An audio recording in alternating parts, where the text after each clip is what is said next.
Okay, you can, Hello, hello. This is a test. this is a test. So probably sit like, maybe she'll sit more like this, with her knees there. Uh-huh. You know, Should I be side? you can look at her once in a while and look down, I think that's fine. Okay. Maybe I should be a little bit more at an angle. How does that? Hi, I'm sitting here in Westfield, New Jersey with Lily. Hi. Hi, I'm Lily. I'm the youngest grandchild, and I'm in 11th grade at Westfield High School. And I've been running cross country this past fall, and I'm just here with Grandma. We're gonna hear a story. A story? Yeah. Are you going to go out for something in the winter time? Yeah, I do track in the winter and spring. In the winter and spring. And you keep very, very busy, don't you? Yes. I do. And studying all the time. Yeah. Right. Well, Peter and I went down to Rutgers yesterday to pick up Anton. He's been at Rutgers for 2.5 months about in his freshman year at college. So I'm here in Westfield, New Jersey with Peter and Michelle, Anton and Lily. And there's also a puppy and 2 cats, Pippa and Obi and Garfield. Yeah. And they are really fun, and it's really just a marvelous time here. Really, really good. It's Thanksgiving 2011. Now I'm continuing with memories, my memories, and this time it's about Jim. The others were at the cabin, taken at the cabin over 4th of July. It's now just a little over 5.5 years since Jim died. And I will start with his very early years. He was born in Chicago, May 3rd, 1928, to Grace and Harold Burtness. He had a brother, Roger, who was 3 years older than he was. There was a big family in Chicago on both sides, the Burtnesses and the Reinholdsons, and they were very close and were together often for holidays and for birthdays and just for everything, for Bethel Lutheran and many other occasions. It was just a marvelous family and a marvelous foundation, very loving and very secure. Jim and I had our first date when I have to cough. When I was a freshman at St. Olaf, he was a sophomore. I had just turned 18 years old, and he called me up one night, Wednesday night, to go to the movie on Friday night. That was November 1946. So that was about 65 years ago. A long, long time ago. Really a long, long time ago. Thanksgiving 1946. When we came back to the dorm, he asked me to go out Saturday night, and I said, no, I was busy, which I really was. I was going to go out with someone else to the other movie in town. There were 2 movies in town. Then he asked me for Sunday night to go to the St. Olaf Christmas concert, and I said yes, which we did then. And then we studied every night in the library up until Christmas vacation. When we returned to the dorm after the Christmas break, my friend Dort said to me, do you want to go down to the train depot and meet the Chicago kids? They always took the train and got it all the way to Chicago, and I said yes. So Jim was so surprised to see me and so happy. So Roger took his suitcase, Jim's suitcase, back to the dorm, and then we walked back to my dorm. And it seemed very natural and very good and very happy. It really was a marvelous time at St. Olaf. We got engaged when I was a senior, and then we were married 1 year later in Portland in 1951. Then we went back to Minnesota, and Jim did his internship year there in Minneapolis, and then it was his senior year of the seminary at Luther Seminary in the next year. He worked very, very hard. He got up very early and studied late, but he really loved his studies just very, very, very much, everything that he did. We went to Chicago the summer after seminary graduation, and we lived with his folks that summer. And he studied all summer long for the preliminary test for Princeton, which he was going to in the fall. You had to pass, I think there were 5 of them, before you could actually matriculate as a doctoral student. So he was very diligent and very dedicated and very scheduled, and he worked very hard, and he made out all the lists, and then he would check off everything all the way through. It was really quite amazing. He had gotten into Northwestern Medical School when he was just 20 years old, after 3 years at St. Olaf, but when he got to medical school, he decided he was reading philosophy and theology all the time, and he thought, I better go to the seminary instead. He should have been doing anatomy and whatever else he was doing at the medical school. So that was when he was 20. Well, then at age 25, after he had finished the seminary, graduated from the seminary, then we went to Princeton, and he passed all of his preliminary tests, all the prelims, we called them, at the very beginning of the fall. And I'm not sure that year if anyone else did pass them all, and if you didn't pass, you'd have to catch up with them during the next semester or a year or something. He was very smart, and he was very clear in his thinking and very clear in his speaking and in writing especially too, I think. He always said I was smarter than he was. But I said no. I knew that he worked much harder and he was more disciplined, and he really got more done, very much more done. Then the children started coming along. Steve was born in Princeton in 1953, and they didn't let Jim into the labor room. So I'm in the labor room for about 5 or 6 hours, and there was an aide that would come in once in a while, and I just thought that was just absolutely terrible. Well, so did he. They just wouldn't let the fathers into the labor room for all that time. And he tried to get in, and he tried, talking to everybody, but they said, no, absolutely no, you can't get in. Couldn't get into the delivery room. I mean, you're in the labor room for all these hours, and then you go into the delivery room. So then he came in just as soon as Steve was born, then he was in there. And I said, did you go home? Did you go home? Have you been home all this time? He said, no, I've been sitting in the waiting room all this time, waiting and waiting. Anyway, I think that was bad. So it was the same with Eric. Both of them were born in the Princeton Hospital.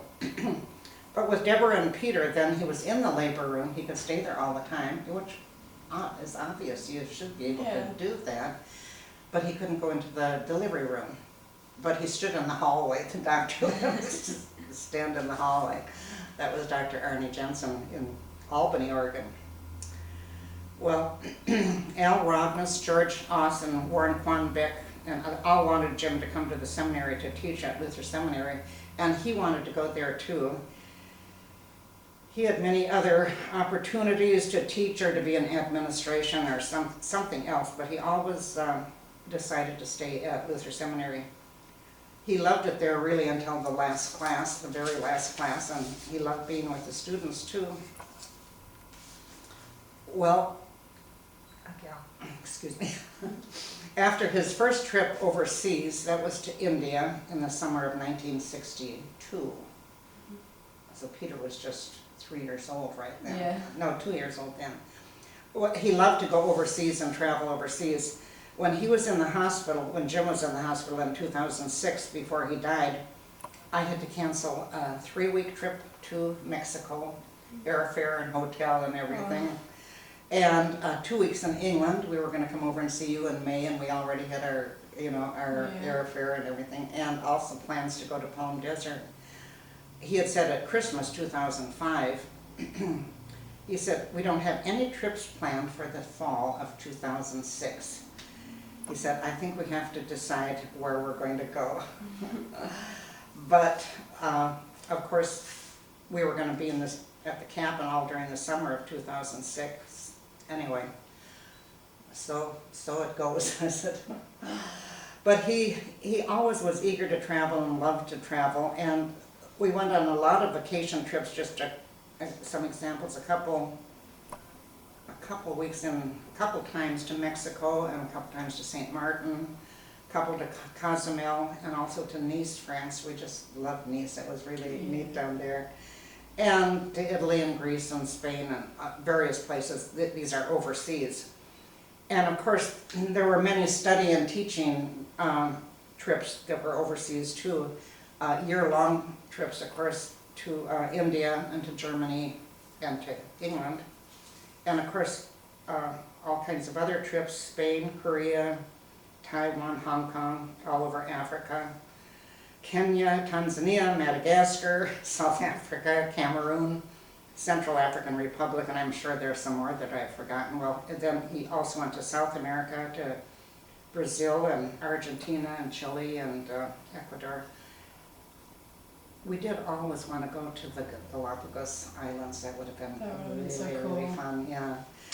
Anyway,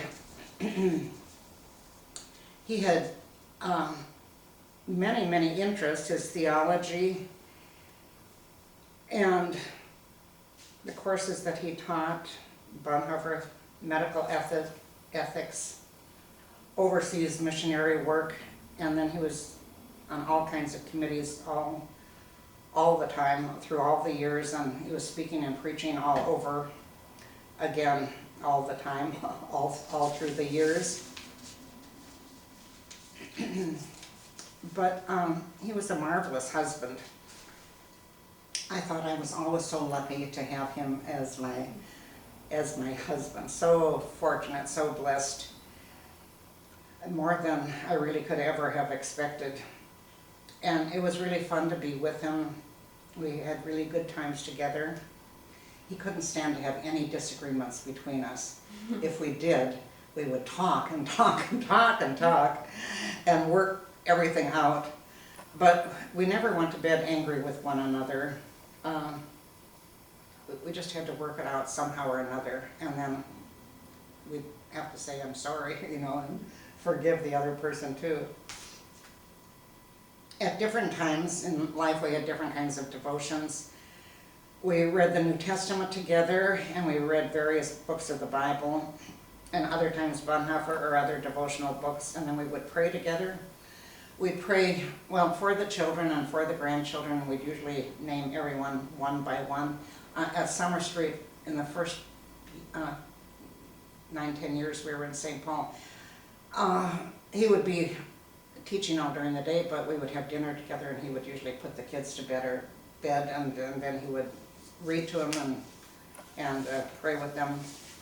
It was marvelous. The children were actually, all through the years, so central to everything, to our lives. Our children, their marriages, their spouses, the grandchildren. There were very many happy times with marriages and celebrations, and then the births of each new baby along the way, the grandchildren, and the baptisms. I remember yours and Anton's in the American Church in Paris. Yeah. That was really, really nice. And these times with the family, together with the family, I think were probably the most important part of the last, I say 50 years, maybe 40, 50 years of his life. What was really most important and central were the family and the children and those times together. And of course there were sad times also. But his work and his accomplishments and his colleagues and his students and his study and our friends and the travels, of course, were so important and so meaningful, but really I think it's the family that counted and what remained and what gave meaning to his life and his happiness. Oh dear. He was proud and happy to see each one of them grow up, to make big decisions. We talked together about each one of them, each one of the children and grandchildren every day. Steve, of course, was a special concern, but there was also a special relationship and a special love with Steve. Oh dear. Anyway, but each one of the children really were so special, and each one in a very special, specific way. I can't believe I didn't think I was going to bring tears to my eyes thinking about all of this. The children were all close to each other, and the grandchildren were also. It was really fun to see the grandchildren, all the cousins, like especially up at the cabin. Yeah. That was fun. And to see you all out in the lake on your floaties. I mean, I think it was for hours at a time you were Yeah. out there, just kind of, and in the boat and everything else. Anyway, I think you have been especially close to all of your children. I mean, Cousins. cousins, from the oldest to the youngest, really. Yeah. So Steve, Eric, Deborah and Peter and Michelle, Deborah and Wally. I was thinking of children, Deborah and Wally, Peter and Michelle. Matthew, Alex, and now he's engaged to Jess. And Wally, or as we used to call him, Bert, which we still do call him, I think. Yeah. Anna, Anton, and Lily. Really just a marvelous, marvelous family. Well, Jim, I think, was especially loving, lots of fun. I remember his very big smile, which was really, really, really great. As I said, he was very clear in his expressing, well, I was saying about teaching and so forth, but he was very clear in expressing how he was feeling, what he was thinking, his ideas and his views, and he was always kind of straight on. He wasn't deceitful or hidden or phony or pretentious or anything like that. He was just authentic. He was just really real. That's good. Yeah, that is good. So, oh dear. There is much, much more that I could say about him. Many more specific memories, of course, about friends and students, about colleagues in seminary life, and about children, of course. But maybe that's for another time. And as I speak, I realize that I'm not really capturing who he really was. It's just kind of an attempt, just kind of a frail attempt, not very well organized either. And so when I say one thing, then I think of about 10 other things that I want to say. But I think he was so much more than my words about him. The reality of who he was is much, much more than my words or anybody else's words. But I remember him in all of our times together with love. The end. That is Thank you it. very much. Oh, well, thank you for sitting here. I just didn't think I would be weeping through this, but kind of as you're thinking and talking, you know, it is kind of Brings it back. brings everything back. Yeah. Right. Thank you very much. No, thank That you very is much. the end. I just couldn't believe, because